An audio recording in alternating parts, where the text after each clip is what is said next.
Looks like we still got some people working their way back from Minnesota, huh? Apparently, so appreciate you guys. Mike's a trooper. I know he just got back last night, so thanks for being here. Sorry I'm a little bit late. We practiced, got started a little bit late this morning. Had two of the greatest NFL players of all time here to speak to our team this morning. Randy White of the Dallas Cowboys and Mike Singletary from the Chicago Bears were in town and visited with our guys this morning. So they both scared the ever-living heck out of me, so I wasn't about to tell them to stop talking. They could go as long as they want, but had a fantastic message for our guys. So we were a little bit late getting out on the field, so I apologize for being a few minutes late. I want to congratulate, I've obviously done it on Twitter, but Coach Staley and our women's basketball team. What an amazing win. What an amazing season they had. It was such a cool experience for my family and I to be up in Minnesota the other night, to watch them and support them and see them bring a national championship back to the capital city of South Carolina.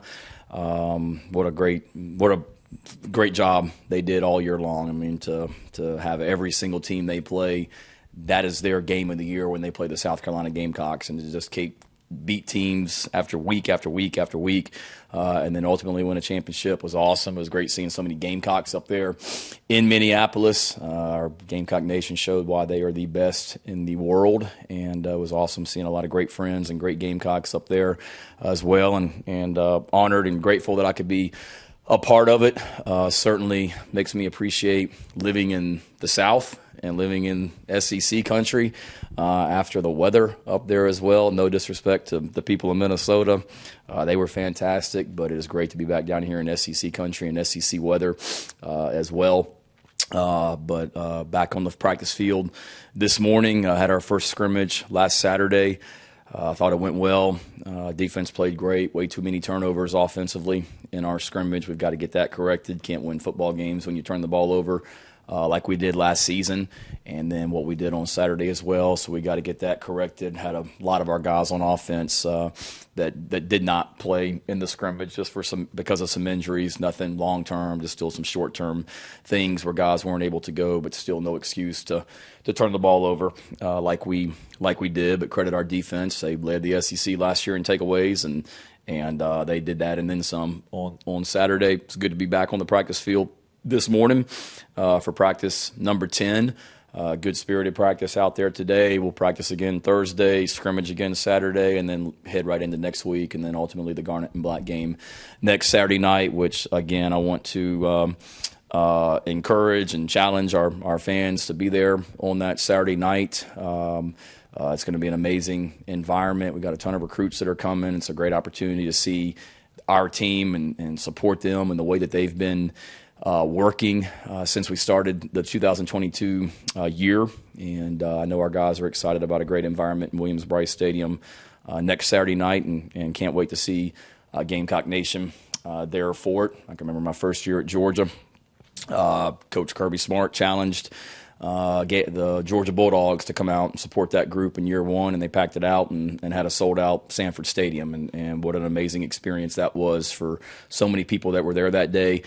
And especially a lot of the recruits that were there that day that led to what you see that program is doing right now. So every day matters. Every opportunity to be in Williams-Brice Stadium matters, and we need Gamecock Nation to show out next Saturday night.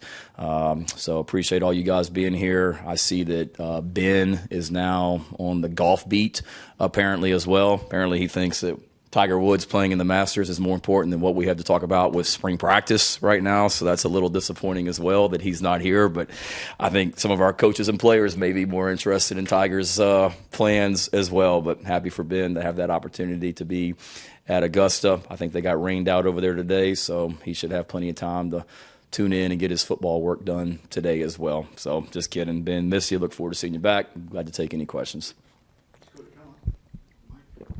Shane, do you have an early favorite to win the Masters this weekend? I don't. I haven't gotten into it enough yet, so give me a couple days on that one. So I've been watching a lot of golf, but on the weekends. And I guess you talked about the scrimmage bit. Were there any other things that kind of stood out to you outside of the turnovers that you liked, didn't like, and want to see improve going into the Saturday? Yeah, I thought defensively, I thought we really tackled well that stood out. A lot of times early on, you see missed tackles and just kind of sloppy play, and we didn't have that column.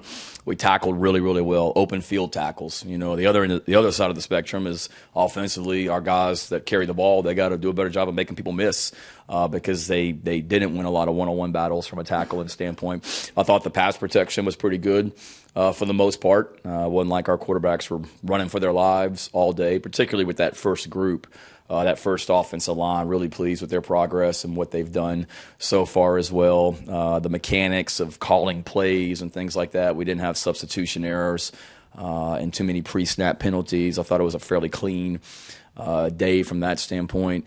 Offensively, just perimeter blocking out there at the receiver position and tight end positions got to continue to be better on the perimeter. We work way too hard at that to not be good at it. But, it was a solid first scrimmage, and then the defense, if you want to look at it, got the better hand, I guess, or the upper hand on Saturday. So I was eager to see how the offense would come back and respond today at practice, and I thought they did a great job. Shane, Dawn said something that was pretty interesting last week, and I just wanted to get your opinions from a football standpoint. She shared that last year. She talked to some of her players, specifically the starters, saying, hey, look, your roles might change next year when you come back. And if you don't like it, embrace it or at least fake your role, especially in the world of the transfer portal and knowing that you have so many players that are new this year. Some of those starters going through spring ball might be a little bit different in comparison to some of the reps they got last year. Competition, I know you preach that all the time, but outside of that, how do you sell these players so that, number one, they do stick around and they don't go into the transfer portal? Yeah. Well,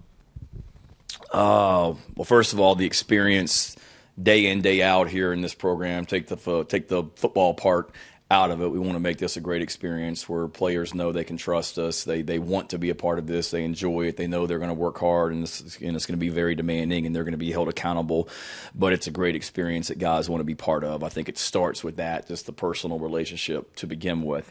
And then she's exactly right, and you could say that about a lot of different positions on our team right now. If you look at everywhere on offense, receiver, tight end, running back, you could argue and probably be right that the depth is better at every single position on offense right now than what it was last year. With the tight ends that are returning, with who we've added. We lost 2 running backs, but we got 3 returning, and we've added 2 in the transfer portal. What we've done at the receiver position and continue to do. So certainly there's more depth. There's a lot of guys that returned, and I think they all know that ultimately, me as the head coach, our coaching staff is always going to do what's best for the South Carolina football program. That ultimately we got to do what's best. What we have to do what gives us the best opportunity to win football games on Saturdays. And our returners on offense. Josh Vann knows that we're glad you came back, but that doesn't mean that you're just going to go out there and catch 14 balls a game.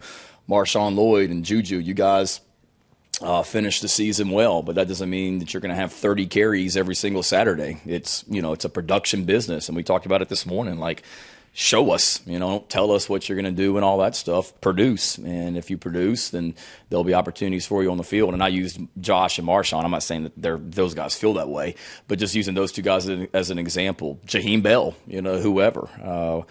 We've got a lot more pieces on offense, and we've got to continue to find who the guys are that can best help us. And I think all of our guys understand that at the end of the day, we have to do what gives us the best opportunity to win football games every single week. Coach, you talked about the offense on Saturday. How'd Spencer? How would you grade Spencer's performance and with the offense out there? Yeah, Spencer was good. It was good to see him because for the first time he was in a scrimmage setting where we're signaling in plays and he's having to communicate in the huddle and the coaches aren't out there and there's SEC officials all around him. And I thought he was great. He didn't look like a guy that was lost out there by any stretch of the imagination. Certainly there's some plays he would like to have back. There's no doubt about it. We've got to continue to make sure that the guys that he's throwing to are making plays, for him as well. But I thought he did a good job of commanding the offense and operating and we all saw the areas, players and coaches, where we have to be better at, and it was a good learning experience for all of us on scrimmage number 1. TJ Sanders has gotten a lot of praise from a lot of coaches and players through this, I guess, spring ball. What have you seen from him in terms of growth from the time he got here to what you're seeing now? Yeah, I've been buying stock in TJ since like mid-October of last year because I saw what he did on the scout team all last season, to the point where late in the year, those defensive coaches will tell you, I'm like, y'all need to just make sure you go back and watch what TJ Sanders is doing in practice, because he's a guy that continues to get better. And he was in practice. He was a bear for our offensive line to try and block in practice. Last year, he and Jakeem Green were our two scout team defensive tackles in practice. So it was great for our offensive line because they're going against those two guys each day. But it was great for, you talked about TJ specifically because he really worked to get better last year. He's had a good winter in the weight room, and he's a guy that continues to impress. I know he had a really good day, last Saturday, and we're trying to find more and more ways to give him opportunities. And he's a great athlete. He'll tell you what a great basketball player he is if you ask him, but he's a really good athlete, and he's twitchy, he's disruptive and strong, and he just loves to compete. He's a guy that he's got great energy out there on the practice field when he's out there. Shane, two questions for you. You mentioned the turnovers. Would you categorize them as offensive mistakes, or was it defensive guys making plays? And then two, you mentioned that the pass protection was pretty good. I'm just wondering what you thought about the pass rush. I see what you did there, Corey. The interceptions, I think, was a little bit of both. I think it was certainly, the defensive guys understanding what was going on and being where they were supposed to be and making a play. But a couple of the throws were just dumb throws that we can't do here at this level. And we made a couple of the quarterbacks, Braden, really every quarterback, but Luke and Spencer was live on Saturday, meaning we tackled them. Normally you guys have been out there, they're in a green jersey, and we thud up, and it wasn't like we got to protect Spencer and Luke, so don't let them get hit. But Spencer and Luke have played in college football games before. And Luke scrimmaged the other day. He got out there and did a nice job. They've played in college football games. Colton has played in one. Braden Davis has never played in one. So we made them live, and they did a nice job because it gets back. They're both competitors, and anytime I blow the whistle in practice, they don't believe that they got tackled. They think that they made that guy miss or ran him over or whatnot, so they wanted to be, and they did a nice job. It was great for their development and of just knowing that they can't sit back in the pocket and pat the ball all day when the pass rush is coming. They got to get rid of it. But, Braden had a nice scramble and a long run and things like that. So I go back to, what you said. It was good to make them live, and it was good for them to just understand the speed of the game and how things have to operate. And I think the pass rush was good. Jordan Birch had a nice day. Jordan Strawn had a nice day, continuing to try and figure out behind those guys with the pass rush, who's the next guy going to be? Is it Terrell Dawkins? Is it Hot Rod Fitton? Is it Tyreek Johnson? Is it Gilbert Edmond? Whoever it may be. And those guys all flashed. And then to me, the pass rush is not just those guys on the edge. It's the tackles inside, and it's the linebackers when we bring them on pressures. And one of the interceptions was we brought a defensive back on a pressure, and the safety made the interception and things like that. So I was pleased, overall with that. Been a couple weeks since we last asked you about the place kicking competition. What can you share about what's going on there to this point? Yeah, right now, Jeter and Herrera are getting most of the reps there. Like we talked about before, Jack Luckhurst is in the program, but he's not 100% healthy right now, so he's not able to go. So those two guys are getting the majority of the kicks, and it's certainly a battle. We kick field goals in the scrimmage. We kick them every practice, but we also kicked them as they came up in the scrimmage the other day, and all those guys did a nice job. And Herrera had a big kick at the end of the scrimmage. I mean, it was a longer one that he came out there, and I forget the exact yardage, but I mean, it was a lot of distance, and he didn't flinch and stepped up and nailed it. So we're excited to continue to see those guys as they develop and compete, and being in the stadium for the spring game next weekend will be great for them too, just kicking in front of crowds like that and whatnot. But they're older guys. It's time for them to take the next step, and they're certainly well on their way. How would you describe the offensive line Saturday? Take a step forward, didn't move anywhere, or take a step back? I think took a step forward. Talked about it a minute ago. They did a nice job from a pass protection standpoint, and I thought they did a good job. I mean, they're playing physical. They're playing with great. They've got experience back there, so they're They look like an experienced group that returns every one. They're blocking a really good defensive line out there in practice every day. And you know, a lot of times you look at a running play and you say, well, it went for 2 yards. The offensive line must stink.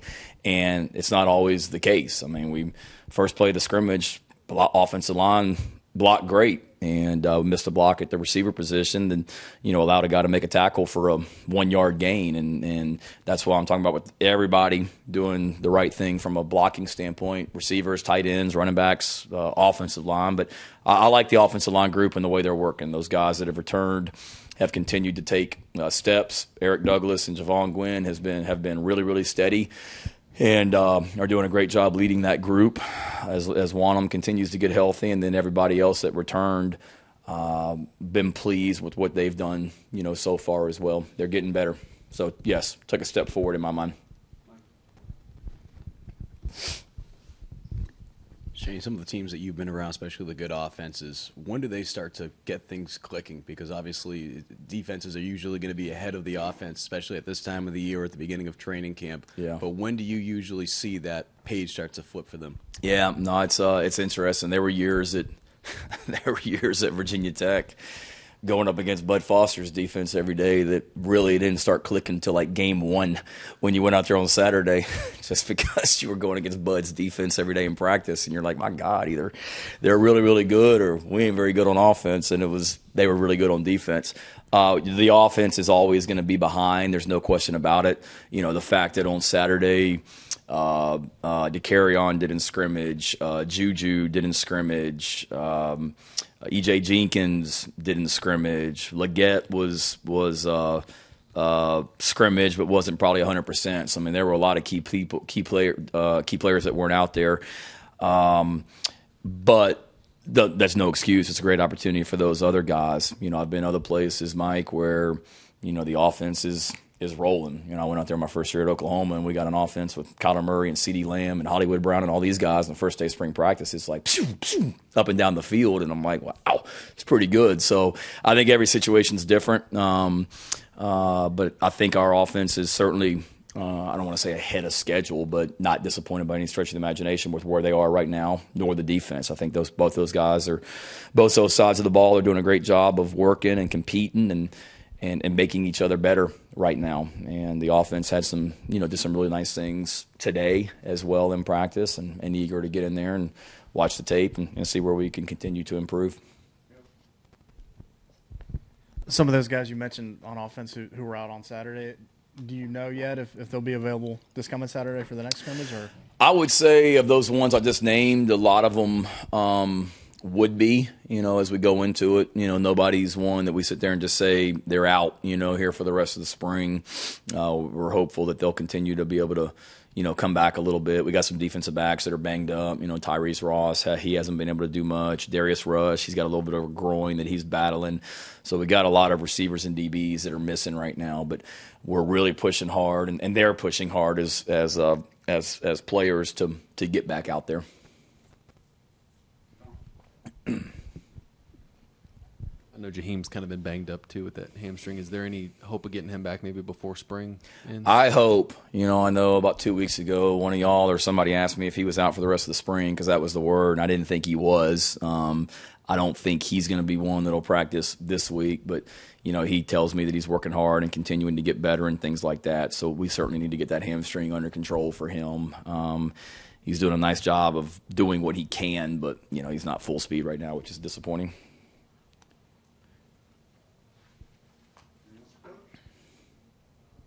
Good. All right. Thank you, guys. See you all soon.